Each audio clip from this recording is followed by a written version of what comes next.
কেন কোনো সাম্রাজ্য ইরানকে জয় করতে পারেনি? আমেরিকার পতন কি আসন্ন? এমন একটা প্যাটার্ন বা ধারা রয়েছে যা মানব ইতিহাসের অন্যতম গুরুত্বপূর্ণ শিক্ষা।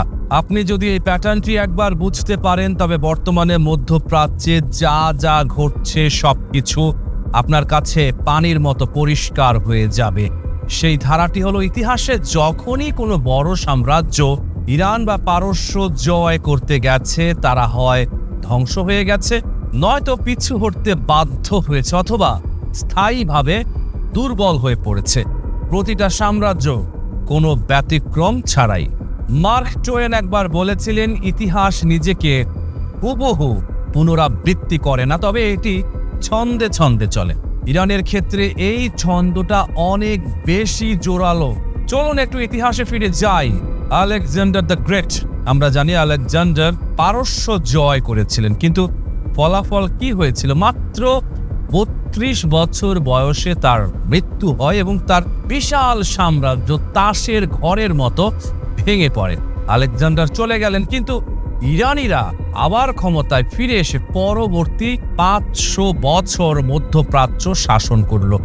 শিক্ষাটা খুব সহজ। আপনি ইরানকে সাময়িকভাবে হারাতে পারেন, কিন্তু দীর্ঘমেয়াদে ইরানই আপনাকে হারিয়ে দেবে। রোমান সাম্রাজ্য, ইতিহাসের শ্রেষ্ঠ সামরিক শক্তি রোম ৩০০ বছর ধরে ইরানিদের সাথে লড়াই করে। জুলিয়াস সিজার ইরান আক্রমণের পরিকল্পনা করেছিলেন, কিন্তু তার আগেই তাকে হত্যা করা হয়। রোমান সম্রাট ট্রাজান জয়ী হয়েও বিদ্রোহের চাপে পিছু হটতে বাধ্য হন। শেষ পর্যন্ত রোমান সাম্রাজ্যের পতন হলো, কিন্তু পারস্যের সাসানীয় সাম্রাজ্য তখনও সগৌরবে দাঁড়িয়েছিল। মঙ্গলরা যখন ত্রাস সৃষ্টি করে ইরান দখল করল, তারা নিজেরা ইরানের সংস্কৃতি ও ইসলাম গ্রহণ করে ইরানি হয়ে গেল। সোভিয়েত ইউনিয়ন, আধুনিক ব্যর্থতা। সোভিয়েত ইউনিয়ন বিংশ শতাব্দীতে ইরানে প্রবেশ করেছিল, কিন্তু ১৯৪৬ সালে আন্তর্জাতিক চাপের মুখে তাদের সরে যেতে হয়। একটি নিউক্লিয়ার সুপার পাওয়ার ইরান থেকে পিছু হটতে বাধ্য হয়। ইরান কোনো সাধারণ দেশ নয়, এটি একটি সিভিলাইজেশনাল ফোর্স বা সভ্যতার শক্তি। এটি ৩০০ বছর ধরে টিকে আছে। এটি তার আক্রমণকারীদের গিলে ফেলে এবং তাদের নিজের রঙে রাঙিয়ে দেয়। কেন ইরানকে হারানো অসম্ভব? এখন প্রশ্ন হলো, কেন আমেরিকা বা অন্য কোনো আধুনিক শক্তি এখানে সফল হতে পারছে না? এর পেছনে 4টি স্ট্র্যাটেজিক কারণ রয়েছে। স্ট্র্যাটেজিক ডেপথ, ইরান ইরাকের চেয়ে 4 গুণ বড় দেশ। এর চারপাশে জাগ্রোসো আলবোর্জ পর্বতমালা এবং দুর্ভেদ্য মরুভূমি রয়েছে। নেপোলিয়ন বলেছিলেন, কখনো মস্কো অভিমুখে মার্চ করো না। তিনি হয়তো তেহরানের নাম বলতে গিয়ে ভুলে মস্কোর নাম বলেছিলেন। ইরান দখল করতে হলে অন্তত ৩০ থেকে ৪০ লক্ষ সৈন্য প্রয়োজন, যেখানে পুরো মার্কিন সেনাবাহিনীতে আছে মাত্র ১৩ লক্ষ সক্রিয় সদস্য। গণিত বলছে এটি অসম্ভব। ইনভার্টেড মিলিটারি পিরামিড, সাধারণত একটি সেনাবাহিনীতে পদাতিক সৈন্য থাকে ভিত্তি, কিন্তু আমেরিকার সিস্টেম উল্টো। তাদের ভিত্তি হলো এয়ার পাওয়ার বা বিমান শক্তি। কেন? কারণ আমেরিকার মিলিটারি ইন্ডাস্ট্রিয়াল কমপ্লেক্স, বোয়িং বা লকহিড মার্টিনের মতো কোম্পানিগুলো দামি কন্ট্রাক্ট চায়। একটি F-35 জেটের দাম $100 মিলিয়ন। যখন ইরান একটা সস্তা ড্রোন দিয়ে এগুলোকে চ্যালেঞ্জ করে, তখন আমেরিকার পুরো ব্যবসায়িক মডেল ভেঙে পড়ে। আমেরিকার সেনাবাহিনী এখন যুদ্ধ জেতার জন্য নয়, বরং প্রফিট তৈরির জন্য ডিজাইন করা হয়েছে। অ্যাসিমেট্রিক কস্ট এক্সচেঞ্জ, এটি হলো সবচেয়ে ভয়ঙ্কর পয়েন্ট। ইরানের একটি ড্রোনের দাম মাত্র $50,000, আর আমেরিকা সেটি ধ্বংস করতে যে ইন্টারসেপ্টর মিসাইল ব্যবহার করে তার দাম $3 থেকে $10 মিলিয়ন। অর্থাৎ ইরানকে থামাতে গিয়ে আমেরিকা ৬০ থেকে ১০০ গুণ বেশি টাকা খরচ করছে। এটি তলোয়ারের লড়াই নয়, এটি গণিতের লড়াই।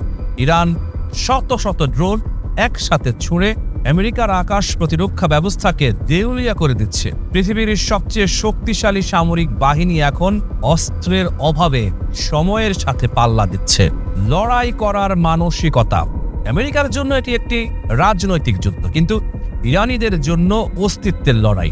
ইরানের কাছে এটি গ্রেট শয়তানের বিরুদ্ধে পবিত্র যুদ্ধ। অন্যদিকে মাত্র 40% আমেরিকান এই যুদ্ধ সমর্থন করেছে।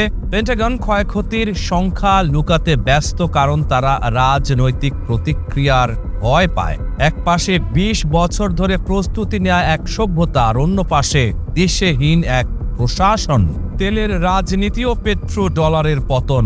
এই যুদ্ধ শুধু রণক্ষেত্রে সীমাবদ্ধ নয়, এটি আমেরিকার গ্লোবাল পাওয়ারের মেরুদণ্ড পেট্রো ডলার সিস্টেমের উপর আঘাত। 1973 সাল থেকে বিশ্বের তেল ডলারে কেনাবেচা হয়, যা ডলারের গ্লোবাল ডিমান্ড ধরে রাখে। ইরান এখন হরমুজ প্রণালী নিয়ন্ত্রণ করে বিশ্বকে দেখাচ্ছে যে তেলের চাবিকাঠি আসলে কার হাতে। যদি হরমুজ প্রণালী বন্ধ হয় পুরোপুরি, তবে তেলের দাম $150 ছাড়িয়ে যাবে এবং বিশ্ব জুড়ে মহামন্দা দেখা দিবে। ব্ল্যাক রকের প্রধান ল্যারি ফিং ইতিমধ্যেই এ বিষয়ে সতর্ক করেছেন।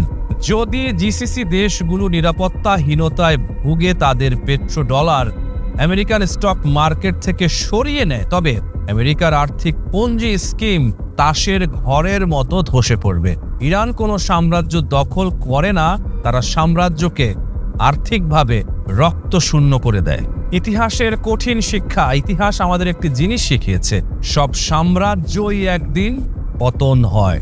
রোম, মঙ্গল, ব্রিটিশ, সোভিয়েত। কারণ অতিরিক্ত বিস্তার, অর্থনৈতিক চাপ, অভ্যন্তরীণ দুর্বলতা।